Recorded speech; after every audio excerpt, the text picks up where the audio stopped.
तेजस्वी यादव ने एक बार फिर से देश के प्रधानमंत्री नरेंद्र मोदी और देश के गृह मंत्री अमित शाह को चुनौती दिया है कि बिहार में आकर चाहे जो करना है कर लीजिए, बिहार में बाजी पलटने वाली नहीं है।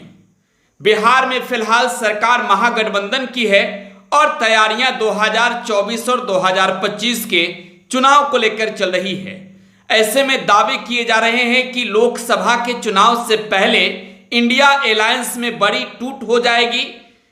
एक और बीजेपी के नेता कह रहे हैं कि इंडिया अलायंस में आपस में ही नेता लड़ और झगड़ रहे हैं।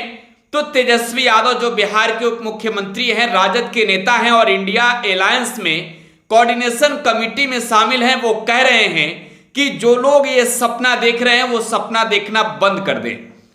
तेजस्वी यादव ये भी बात कह रहे हैं कि 243 सीट जब बिहार में विधानसभा का चुनाव था तब तो हम लोगों ने बड़े ही आसानी से सीट शेयरिंग के फॉर्मूले तैयार कर लिए थे, तो अब बड़ी बात थोड़ी है।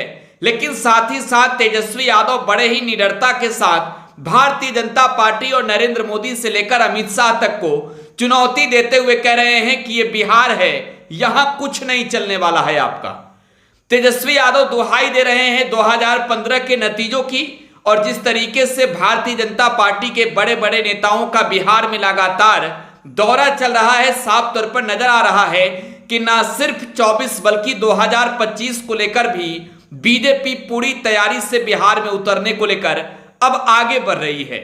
भारतीय जनता पार्टी के नेता भी बिहार में घूम घूम कर कह रहे हैं कि 2025 में बिहार में बीजेपी की अपनी सरकार बनेगी, मुख्यमंत्री भारतीय जनता पार्टी का बनेगा। लेकिन साथ ही जब ऐसे दावे किए जा रहे हैं तो केंद्रीय गृह मंत्री अमित शाह को लगातार बिहार भेजा जा रहा है और इन तमाम चीजों को लेकर तेजस्वी यादव कह रहे हैं कि ये बिहार है, इनको मालूम नहीं है। भले नरेंद्र मोदी और अमित शाह बिहार में आकर ही बैठ जाए, बिहार में आकर ही रहें, फिर भी कोई फर्क पड़ने वाला नहीं है। 2015 में 43 जनसभा के बाद जिस नरेंद्र मोदी के नेतृत्व वाली भारतीय जनता पार्टी ने बिहार में 53 सीट जीती थी, इसके बाद जो किरकिरी हुई वो किसी से छुपा हुआ नहीं है। अमित शाह के 3 महीने की कैंपेनिंग के बावजूद भी बिहार में भारतीय जनता पार्टी के नेतृत्व वाली गठबंधन शतक तक नहीं पहुंच पाई थी, अर्धशतक से थोड़े से फासले और आगे बढ़े थे। तो तेजस्वी यादव यही कॉन्फिडेंस है कि कह रहे हैं कि अब नरेंद्र मोदी हो या अमित शाह बिहार में आकर बैठ जाए। एक और लालू प्रसाद यादव को लेकर साफ तौर पर सीबीआई सुप्रीम कोर्ट का रुख कर चुकी है। आपको मालूम है चारा घोटाले के मामले में लालू प्रसाद यादव फिलहाल जमानत पर जेल से बाहर हैं।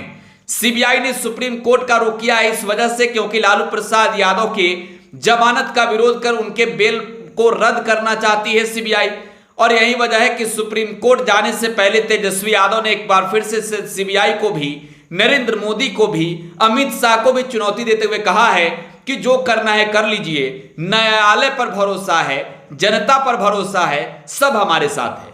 फिलहाल आप टुडे बिहार न्यूज के साथ बने रहें। धन्यवाद।